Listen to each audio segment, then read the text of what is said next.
Hello, this is Monica Reinagel. Welcome to the Nutrition Diva podcast. This week, we're talking about the phenomenon of weight loss resistance and whether this is something that really exists. And joining me to talk about this is special guest Dr. Yoni Freedhoff. He's the author of The Diet Fix, and he has a terrific blog at weightymatters.ca for Canada, weightymatters.ca. Most of us who counsel people on weight management eventually run into overweight people who seem to be unable to lose weight even when they do everything right.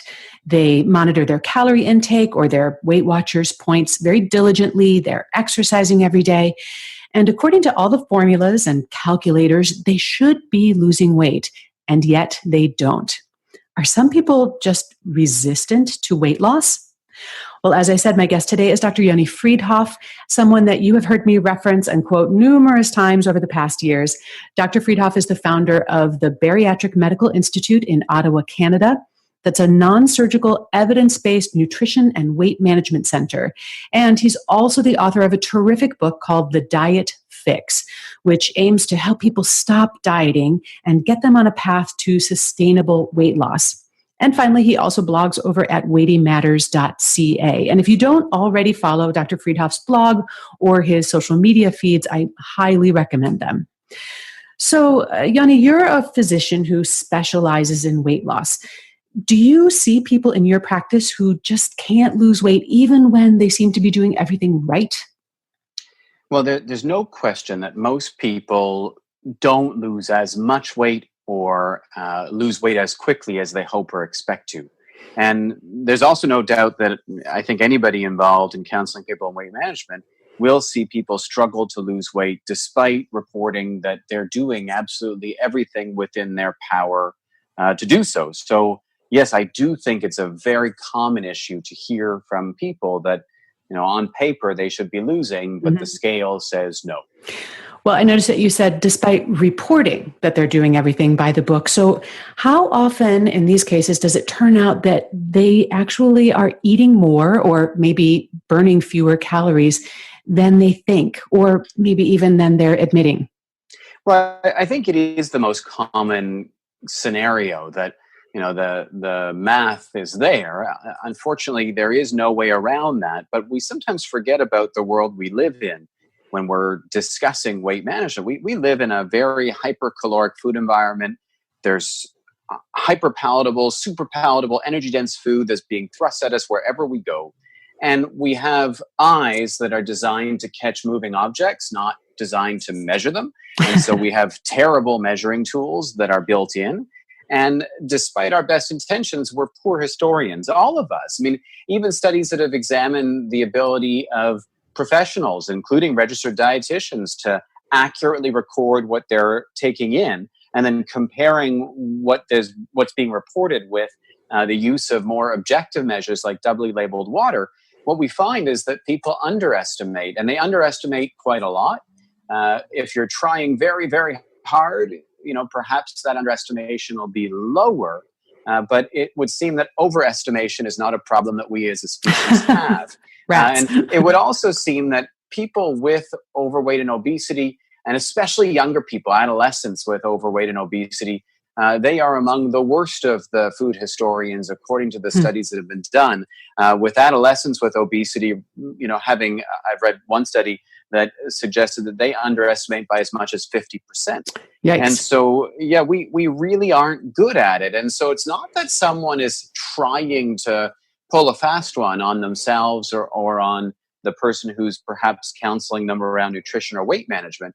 It's just that we don't realize that we're doing it, and it's not with any ill intent. It's just that it's a very challenging thing to do to accurately measure. And it becomes doubly so when we're talking about a world and a society that uses a lot of restaurants, much more so than they used to, where there, yes, you might know the main ingredients of the dish, but certainly not the actual recipe and how it was put together. That's a good point. I mean, even our grocery stores are increasingly turning into restaurants where you go in and you buy not ingredients to prepare a meal, but an entirely prepared meal. So that challenge is following us even into our grocery stores.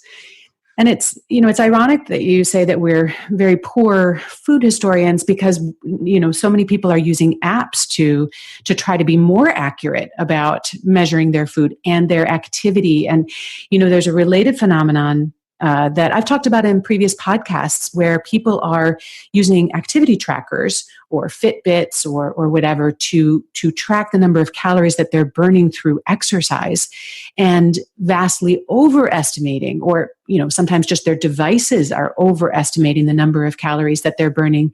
And so as a result, they feel like they should be allowed to have more calories in their weight management program, and the math doesn't seem to be adding up, but it could be that they are overestimating the number of calories that they're burning. Oh, for sure they do that. And, so we actually in our office explicitly ask people not to enter in the calories or the exercises they're doing to their food diaries. And we explicitly tell people not to tie their Fitbits, because you can change a setting so that it automatically downloads into your FitnessPal. Because then it appears as if you've suddenly got this massive surplus of calories you can draw upon. Right. And when you speak to the treadmills and the accuracy therein, I remember when I was writing my book, I interviewed Alex Hutchinson, who's both a physicist and a journalist and a distance runner.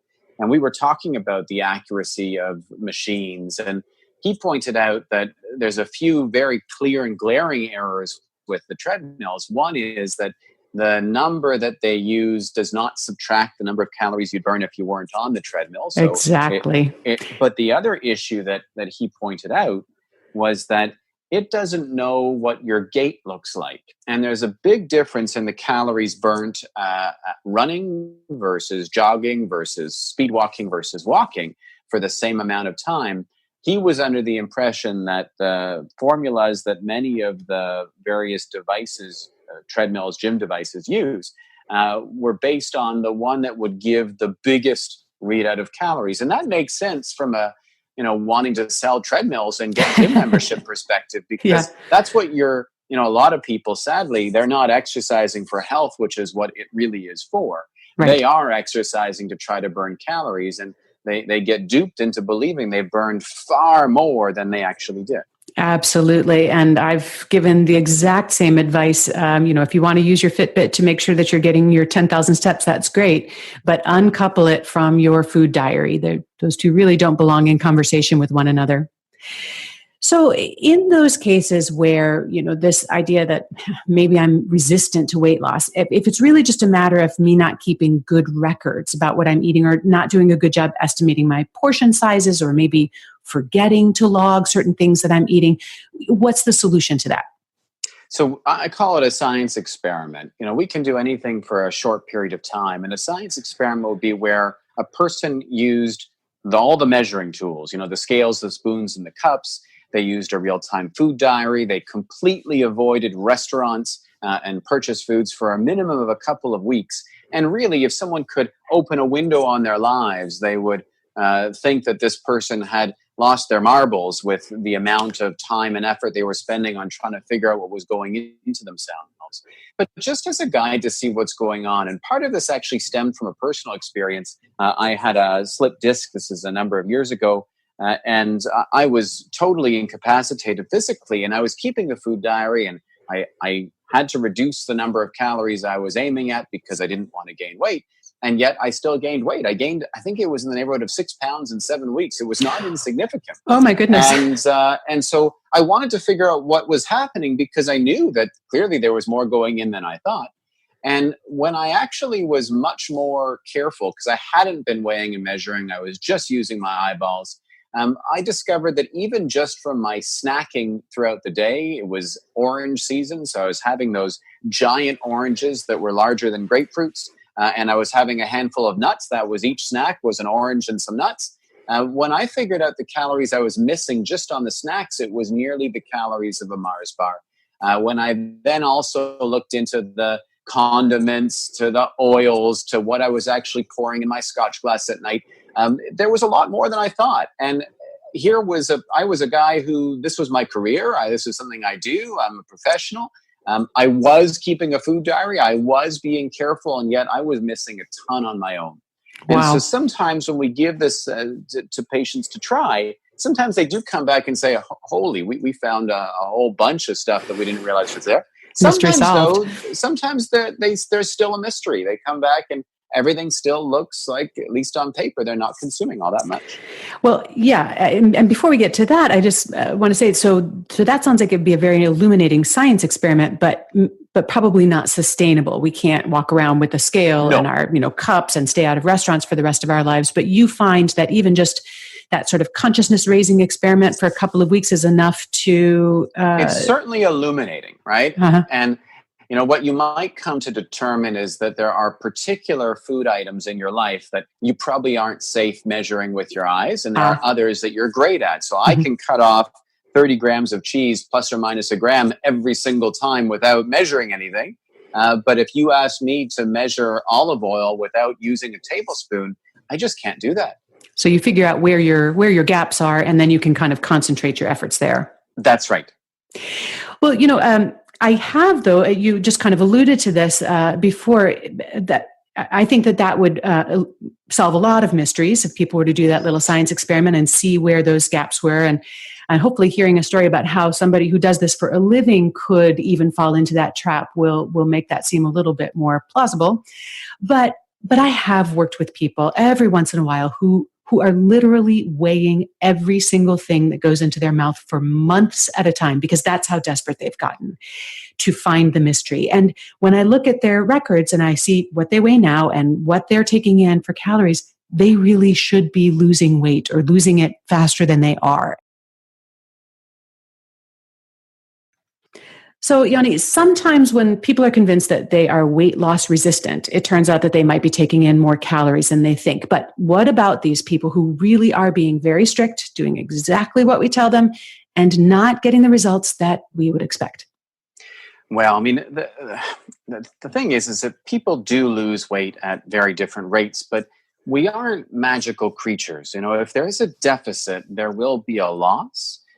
But it is important to note that there will be some people who seem to lose weight at a very unfair pace, and vice versa. And we all know those people, the people who can gain weight looking at food versus the people who can snap their fingers and lose weight. And so what's going on there? The flip side of the coin. So it's not entirely clear. So in terms of there's two parts to the equation, right? So there's the energy intake, but then there's also the energy output. And here I'm not talking about exercise, I'm talking about resting energy expenditure. And so in my office, we actually measure the resting energy expenditure of each and every patient. So we use an indirect calorimeter in the office, which is the gold standard means to measure outside of, research style direct calorimetry, which is very unwieldy. And so I'd say at this point in time, over the course of the past 14 years, probably we've measured at least 5,000 people's resting energy expenditure. And I'd say 1 to 2% of people are burning much less than we might expect them to burn based off of their age, weight, height, and sex, and body composition. With some people burning as many as 25% fewer calories than we would have predicted. We actually had a dietitian working for us for years who she herself was extremely active doing half Ironmans. But every time we measured her metabolism, despite huge amounts of activity and being a young woman, she was burning in the neighborhood of 21% less than we would have predicted. And so those people might be people who are doing everything right on paper, and then they might be called weight loss resistant, but the fact of the matter is they just burn fewer calories than would be fair, and certainly fewer than would be predicted by all of the various equations that say this many calories ought to lead that person to weight loss. Well, that must be a very discouraging fact to discover, but at some level, maybe validating, let's see, there really is something going on here. But, what sorts of things might lead to someone having that dramatic lower metabolic rate than we would expect? What goes into that? There could be many things. So the genetics of metabolism, body composition related to yo-yo dieting, because certainly when we lose quickly and then we gain our weight back, larger percentage of our loss is muscle, and then a larger percentage of our gain is fat. Maybe the microbiome's involved, but I don't think anybody particularly knows. Ultimately, we're a black box. Food goes in the top and comes out the bottom, but the in-between is very different.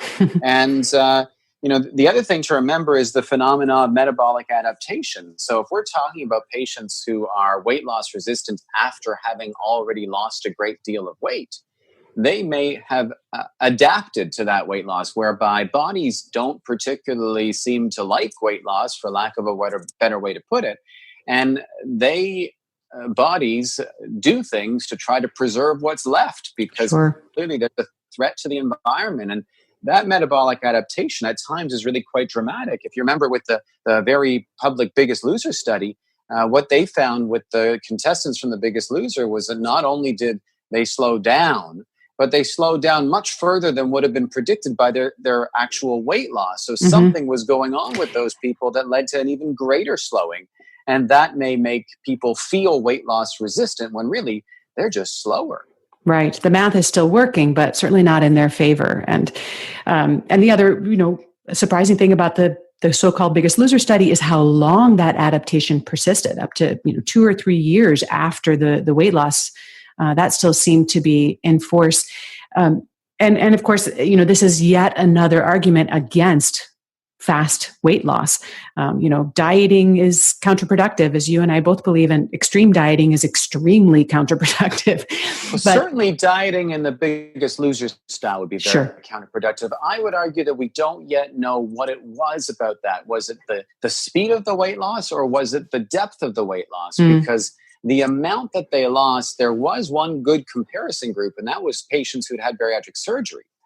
But the question that we need to answer, which we don't have the answer, is would losing slowly non-surgically lead to the same outcomes? And the fact is we don't have data on groups like that, because it's so rare that somebody non-surgically loses 50% of their body weight, right? It's just without an extreme effort like a Biggest Loser. Sure. Well, I'm in the process of collecting some of that data, so maybe we'll have some soon. It's also interesting what you mentioned about the microbiome. Certainly that's the hot topic right now. And there are some tantalizing leads in that direction that could be maybe not the entire explanation, but part of the explanation, and might offer, an opportunity to intervene, which sort of brings me to my final question for you. And that is there anything that we could do to help these unlucky people who have a sort of abnormally low metabolism, boost that metabolism? So not a huge amount of hope, sadly, in my experience. That's not to say that a person can't improve their situation. It's just that I'm not aware of any products, potions, or exercises that will suddenly turn somebody from a slower metabolism to normal or fast. The other thing to remember is that, again, as people are losing weight, it's expected that metabolism will continue to slow. So we're always behind when it comes to metabolism and losing weight. However, and I don't want to be totally doom and gloom, regular exercise does burn calories, usually not enough to have a dramatic impact by itself on weight, but definitely it does burn calories. The issue about exercise for many people, including me at times in my life, is it becomes cyclical. We bite off more than we can chew, and we stop exercising, whether it's because we're too busy, or we become injured, or we just can't stomach the time anymore. But all this to say that the most important piece of exercising is consistency, both in terms of building lean tissue and cardiovascular fitness, but also as far as if you're trying to buffer out a slower metabolism, if you consistently burn a couple 100 calories a day, well, that will buffer out the sort of expected difference that we saw in someone's resting energy expenditure. And so, I do think that there is something that people can do, and that's consistent exercise. And I think the other thing, of course, is reframing, where, the goal in all of this is never really, or shouldn't really be, a weight goal, in the sense that, whatever weight you get to, if you're living the healthiest life you can honestly enjoy, it's your best weight. It's a great weight. And I don't think that there is anything, I think the most important thing for people is to appreciate that we're not all going to get exactly where we want to go, but that doesn't mean where we've gone isn't a great place. And until society stops using the scale to measure health, happiness, success, or effort, I think that people will struggle with that. But the benefits of healthy living at any weight are tremendous, valuable, and worth sustaining. It would just be such a shame for somebody to stop simply because they couldn't get another 5, 10, or whatever number of pounds off when they had benefit from what they were doing in the first place. Absolutely. Well, that seems like a great place to leave this. And I want to thank you so much for your contributions and for weighing in on this topic, as it were, on this weighty matter. And for more of Dr. Friedhoff's advice on sustainable weight loss and living the healthiest life that you can enjoy living, please do check out his book, The Diet Fix, and his blog over at weightymatters.ca. And if you'd like to discuss this week's episode, we'd both be interested to hear what you have to say. You can post your comments or questions on our website at quickanddirtytips.com or on the Nutrition Diva Facebook page. Thanks, as always, for listening, and have a great week.